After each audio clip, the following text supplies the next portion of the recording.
Hi everyone, I'm Dr. Divya Shanthi and welcome to NEET PG Core Revision series. These series are structured, focused and exam oriented so that you can recall faster and more confidently in your exams. In today's session, we are going to break down the anatomy of mediastinum into clear, high-yielding, exam-focused concepts. So let's get started. So first is, what is mediastinum? Now mediastinum is the median septum in the thoracic cavity. Okay, so it is between the two pleural cavities. So when we see here, we can see the median septum in the middle with the pleural cavities on either side of it. Now this mediastinum, it contains all the viscera of the thorax except for the lungs. So the heart, the pericardium, pericardium, the heart, as well as we have the great blood vessels there, the veins are there, like superior vena cava, the brachiocephalic veins we see. Then we see the trachea with the two dividing bronchus, principal bronchus. Then we see the esophagus, and important nerves are also seen here, along with the thymus. So that is why knowing the anatomy of mediastinum is very important. So this is how we see in the cross section. So it is bounded anteriorly by the sternum here. And we have posteriorly the thoracic vertebrae. Posteriorly, the thoracic vertebrae are present. And on either side, it is bounded by the mediastinal pleura. So when we see the extent of the mediastinum, so anteriorly here,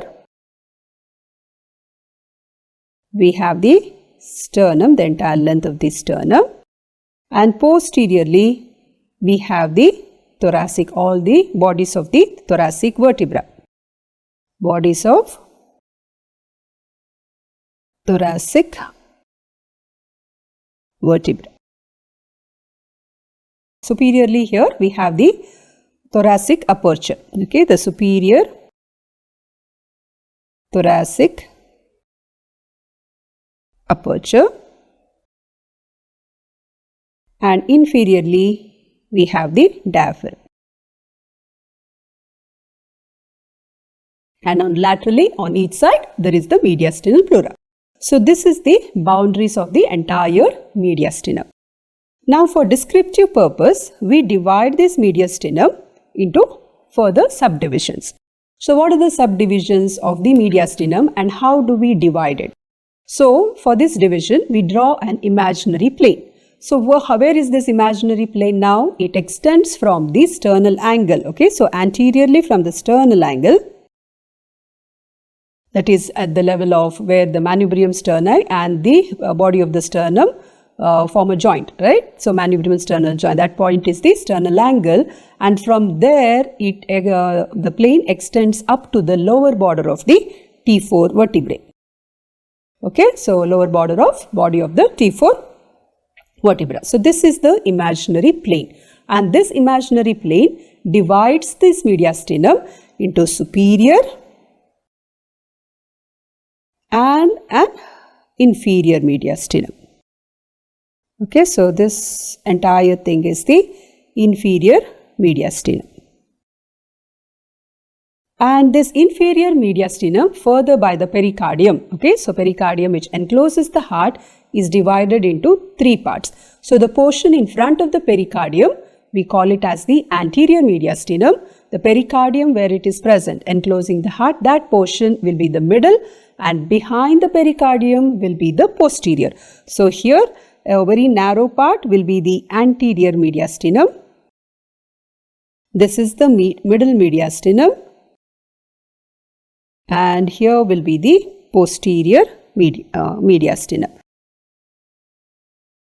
So these three portions are the further subdivisions of inferior mediastinum.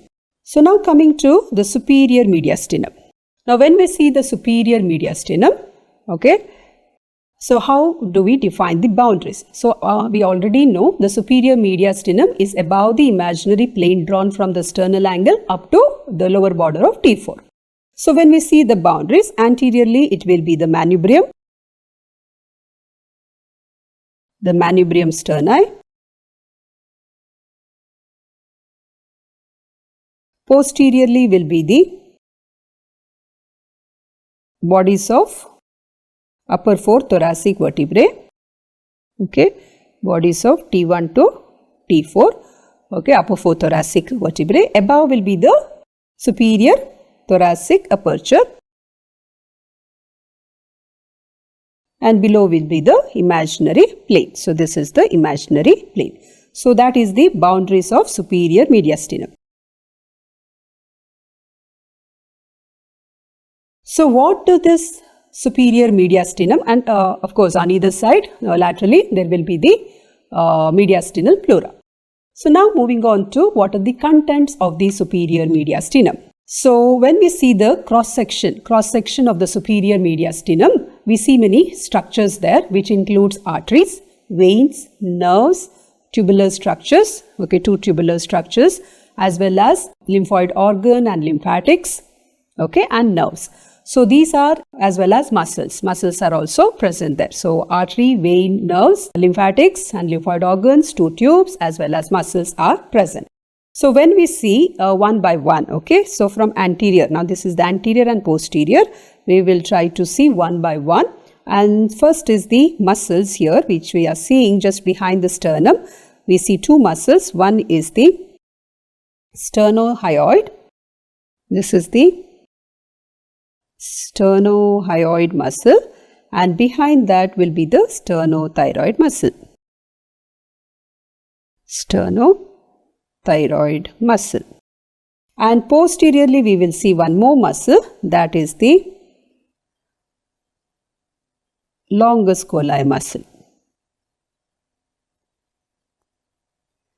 Okay, so this is the longus colli muscle.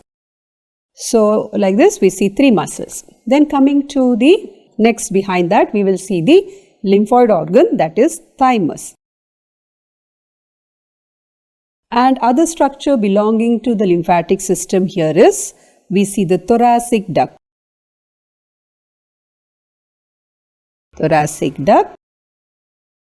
We see the thoracic duct, and also lymph nodes. Okay, lymph nodes which are part of this lymphatic system, we will see that. So, next, which are the veins? So, next behind this we are seeing the veins. So, we see 3 veins here, the right and left brachiocephalic. Now, these 2 are the brachiocephalic, the right and left brachiocephalic veins. Okay, so this is right and left brachiocephalic veins. Then we will see the left superior intercostal vein. Okay, left superior intercostal vein is also seen. Superior intercostal vein. Then we see the arteries. So, arteries here we will see the arch of aorta and its 3 branches, which include the brachiocephalic artery, cephalic artery, the left common carotid and the left subclavian. Then we also see, these are the arteries which we see, and then we see the nerves. Okay, so finished veins, then 3 arteries, then we see the nerves. So, nerves here we see the right and left phrenic. So, here we have the phrenic, right phrenic. And here the left phrenic. Then we see the right and left vagus. Okay, so this nerve here is the right vagus. And here we are seeing the left vagus. Then we see the left recurrent laryngeal nerve.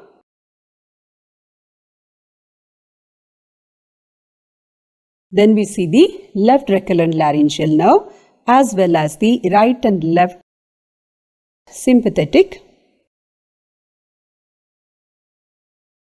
chain. So, this is the nerves which we see. Okay, so 3 arteries we see, then 3 veins we see, 4 nerves we see. Okay, 4 pairs of nerves here. Wow, that is 3 pairs and 1 nerve, that is left recurrent laryngeal nerve. Okay, so left recurrent laryngeal nerve we see here because it hooks around the arch of aorta and then it again goes up. So that is why we will be seeing it in this region. So this is in a transverse section. This is how we see all these structures, and as well as 2 tubes also we see. So which are the 2 tubes we see here? We see the trachea here, and behind the trachea there is the esophagus. So this one is the esophagus. So these are the structures we see in the superior mediastinum. Okay, so when we see it from the front, when we see the structures here, we can see the arch of aorta with its 3 branches. This is the arch of aorta.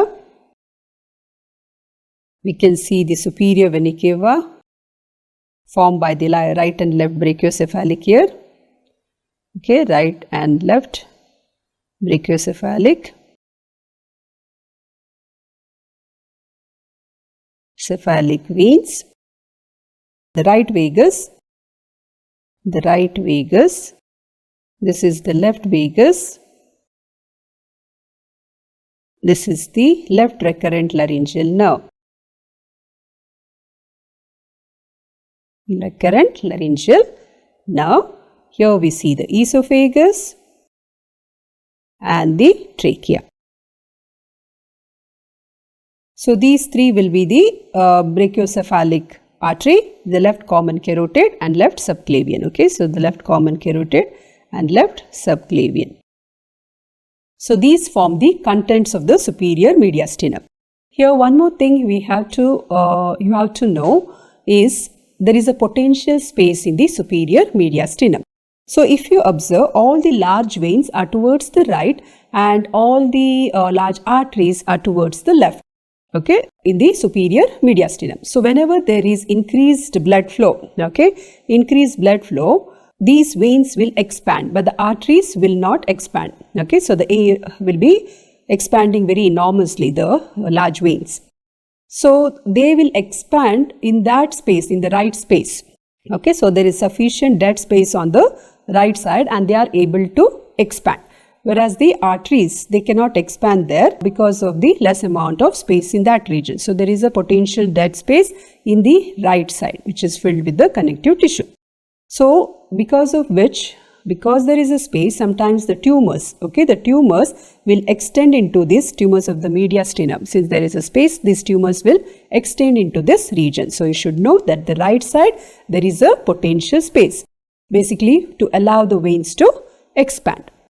Okay, so that is about the superior mediastinum. Then coming to the anterior mediastinum. So anterior mediastinum is a part of the inferior mediastinum, which is further divided into anterior, middle and posterior by the pericardium.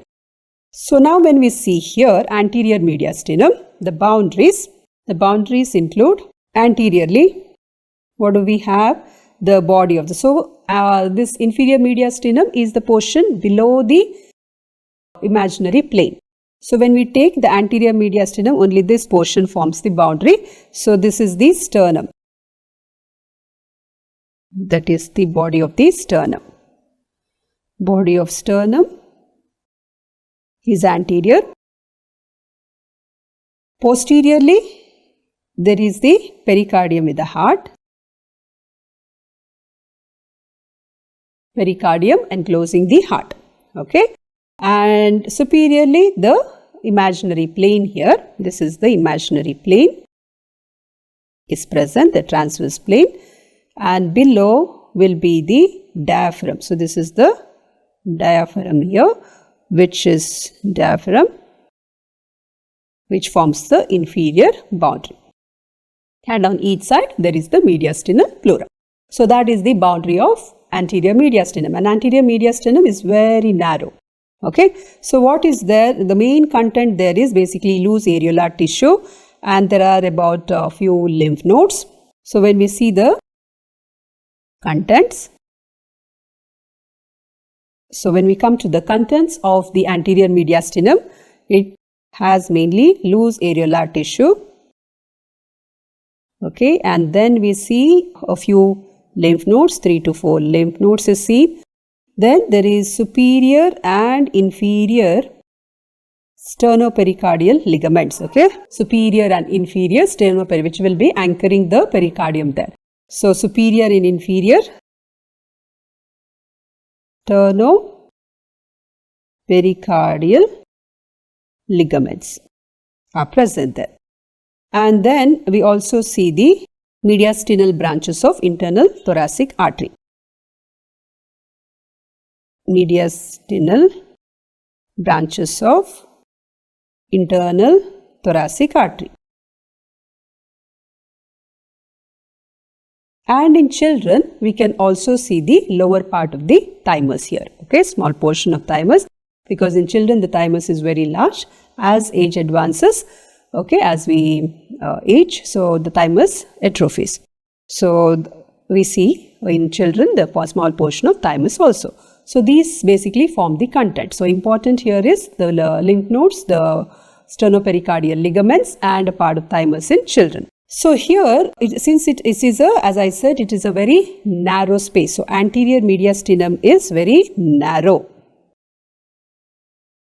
This space, right, it is continuous. So when we trace it above, it becomes continuous with the facial space of the neck. That is the pretracheal space, right, of the neck. In front of the pretracheal fascia, whatever the space is there, this anterior mediastinum is continuous above. So any infection in the neck, okay, can spread to the anterior in the pretracheal space, okay, in front of the trachea, whatever little space is there between the fascia covering there. That from there, if there is an infection, it can go down to the anterior mediastinum because it is communicating there, right? And now next, moving on to the middle mediastinum. So middle mediastinum boundaries, when we see anteriorly, it is the anterior mediastinum. Anteriorly, anterior mediastinum. Posteriorly will be the, so here anterior mediastinum. Posteriorly, it will be the posterior mediastinum. Posterior mediastinum. Okay, posteriorly. And superiorly will be the superior mediastinum here. Superior mediastinum, and inferiorly there is the diaphragm. So they form the boundaries of the middle mediastinum. So here the main content is what? Heart, which is enclosed within the pericardium. So heart will form the main content of this middle mediastinum along with the pericardium. Then other than that, we will see the great vessels, that is the ascending. Okay, so contents, other contents include all the great vessels, that is ascending aorta. Then the pulmonary trunk dividing into two pulmonary arteries with its arteries, okay. And then we have the pericardiophrenix arteries,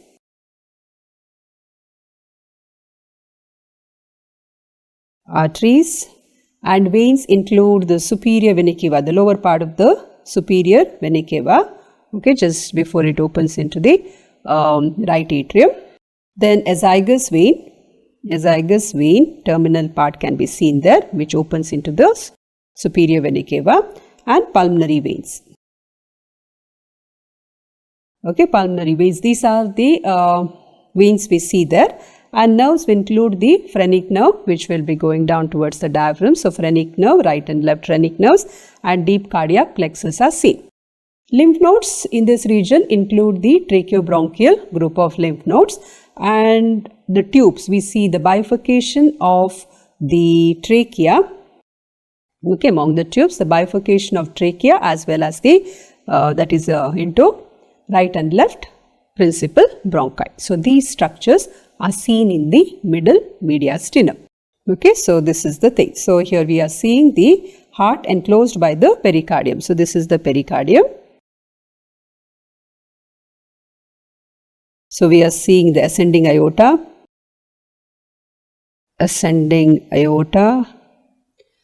azygous vein.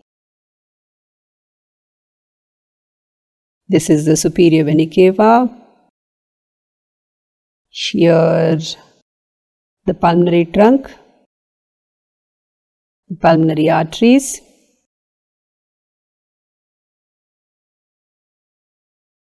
and here we can see the pulmonary veins. Okay, so these are the contents which we see in the middle mediastinum. Next, moving on to posterior mediastinum. So posterior mediastinum, coming to the boundaries of posterior mediastinum here. So anteriorly, what do we have? The middle mediastinum, pericardium and the contents, right? So middle mediastinum we see, as well as here we also see the bifurcation of the trachea also, because it will be happening at this point, just at the posterior end of the middle mediastinum. So we will see the bifurcation of the trachea there. Okay, and pulmonary vessels are seen there. Posteriorly, when we see, okay, so anteriorly it is basically the middle mediastinum, and posteriorly when we see, we have the lower 8 thoracic vertebrae. Okay, so posteriorly we see the lower 8, that is from T5 to T12. Bodies of T5 to T12 vertebrae are seen with the intervertebral disc. Superiorly, okay, the plane is there, that is the thoracic plane separating the superior and the posterior mediastinum here, basically. So, okay, so the transverse plane which will be dividing the mediastinum into superior and inferior, right? So that plane we see here behind. And inferiorly there is the diaphragm. So these structures, they form the boundaries. Along with the sides, on the side there is the mediastinal pleura. Okay, so anteriorly middle mediastinum, posteriorly the lower 8 thoracic bodies of thoracic vertebrae with the intervertebral disc.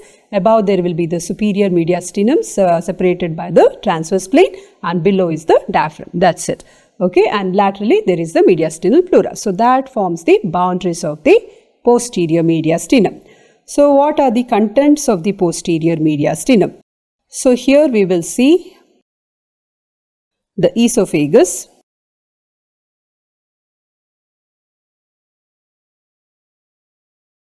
we see the thoracic duct,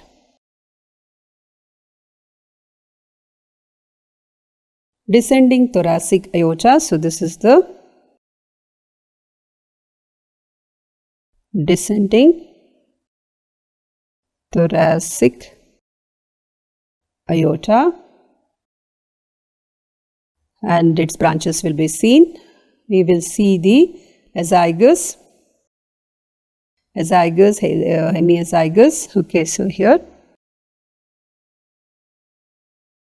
azygos, then hemiazygos, as well as the accessory hemiazygos we see. We see the vagus nerve,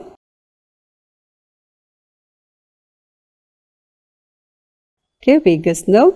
Vagus nerve is there. Then we also see the sympathetic trunk and the splanchnic nerves, and posterior mediastinal lymph nodes. Okay, lymph nodes are also seen here.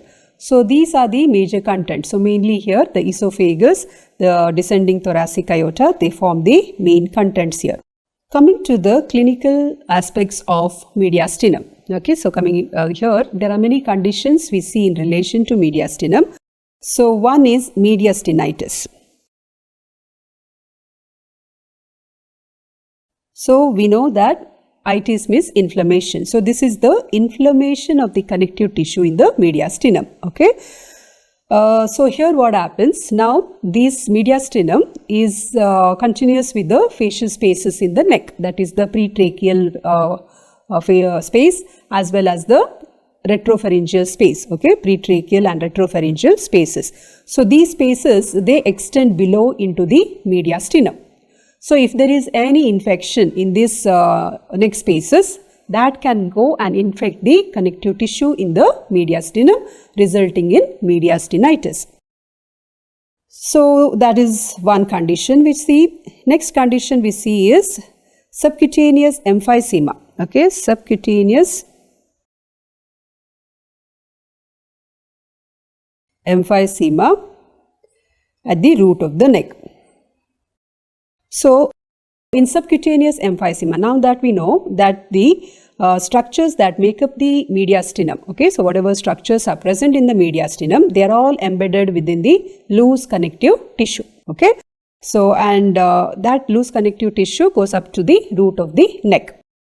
So, whenever there is esophageal perforation, okay, because of any trauma, esophageal by penetrating wounds and all those things, if there is an esophageal trauma, air will escape into the connective tissue spaces here of the mediastinum, okay, air will escape into the connective tissue spaces and then it will ascend beneath the fascia, okay, beneath the fascia to the root of the neck, and that results in subcutaneous emphysema at the root of the neck, okay. So, the mediastinum structures, they are all enclosed within the or embedded within the connective tissue, loose connective tissue. So, whenever there is esophageal perforation because of a penetrating wound, air will escape into this connective tissue and from there it can reach up to the root of the neck, okay, so causing the subcutaneous emphysema. Then we have third condition, okay, third condition, which is known as the mediastinal syndrome. So, third condition is mediastinal syndrome. So, mediastinal syndrome is what? There is compression of these mediastinal structures by any tumors or cysts. So, when there is a compression, there are certain signs and symptoms which are produced and they together we group them as the mediastinal syndrome.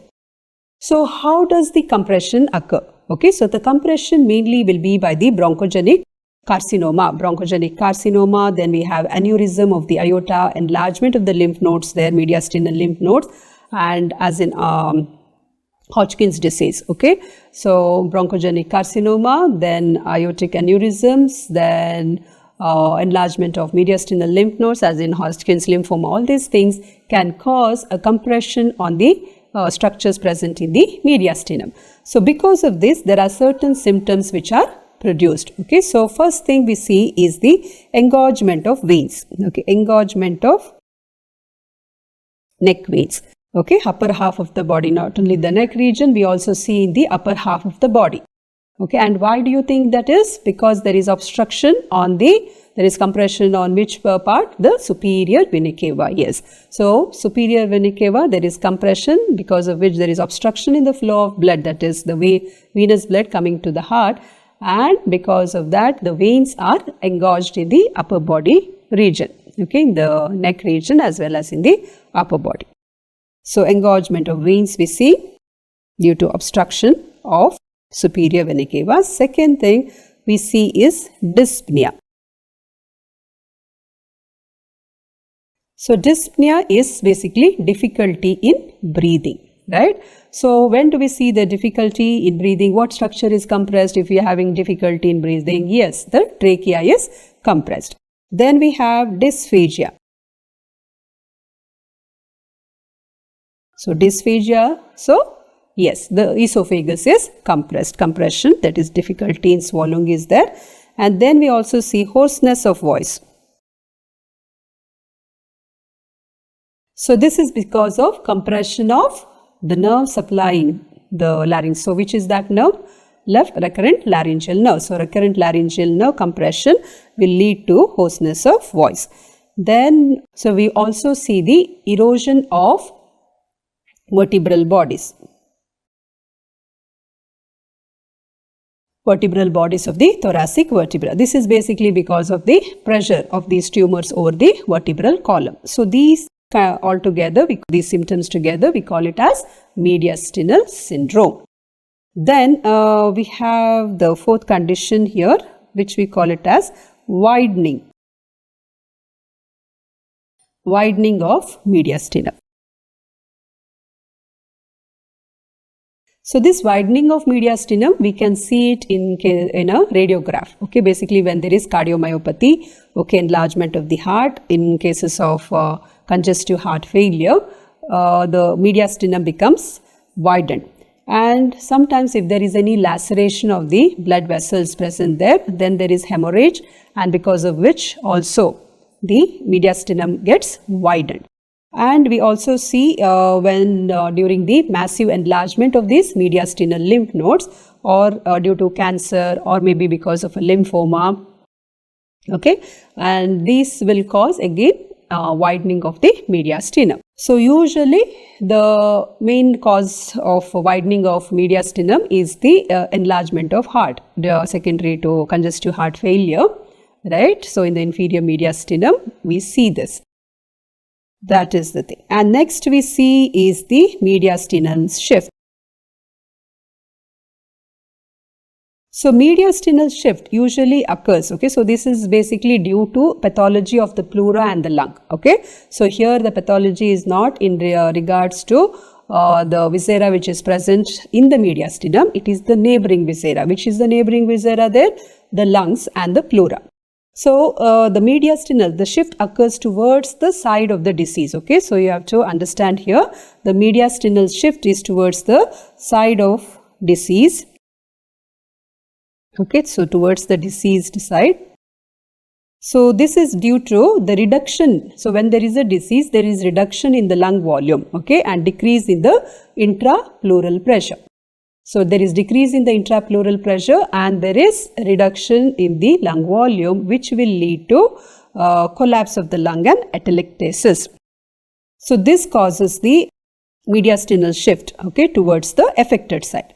Now, the mediastinal shift can also occur to the healthy side when the intrapleural pressure is very high on the affected side, okay. So in case the intrapleural, like in case of pneumothorax, hydrothorax, okay, so there the intrapleural pressure will be high, because of which the mediastinum will shift towards the healthy side. So this distinction you should know. So if there is a disease of the lung and pleura where there is decrease in the intrapleural pressure, then the mediastinum shifts towards the disease side. So decreased pressure, mediastinal shift towards the decreased, increased pressure, opposite side, okay, so healthy side. So usually mediastinal shift will indicate, if there is a mediastinal shift, it means there is pathology of the lung, okay, right. Next is the, we also see the extension of pus, okay, into the, from the neck region to the posterior mediastinum. So how does the pus extend from neck to posterior mediastinum?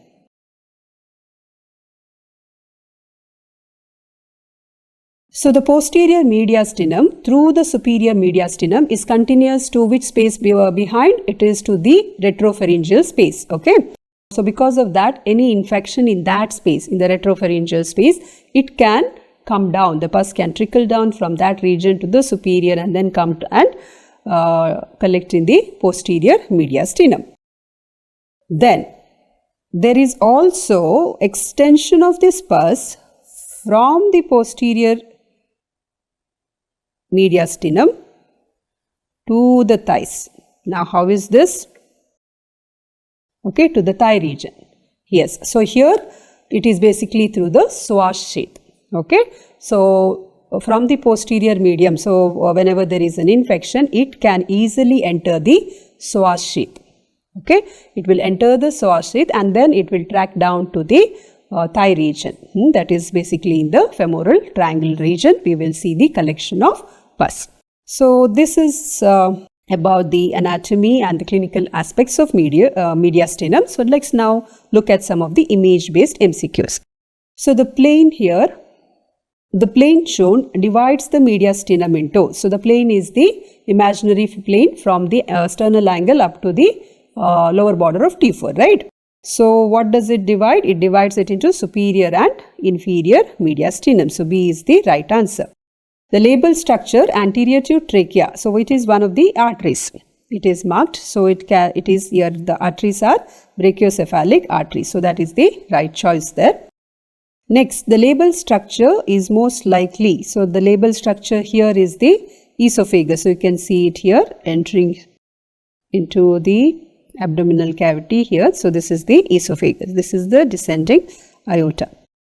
Identify the nerve passing anterior to the root of the lung. Okay, anterior to the root of the lung will be the phrenic nerve. The label structure is, Here it is the azygous. So you can see it opening into the superior vena cava. So it is the azygous vein. So that's a wrap on today's session of Mediastinum. So stay consistent with the series as these series bring you one step closer to your NEET PG dreams. Stay consistent, stay focused and trust in your preparation. I will see you in the next session.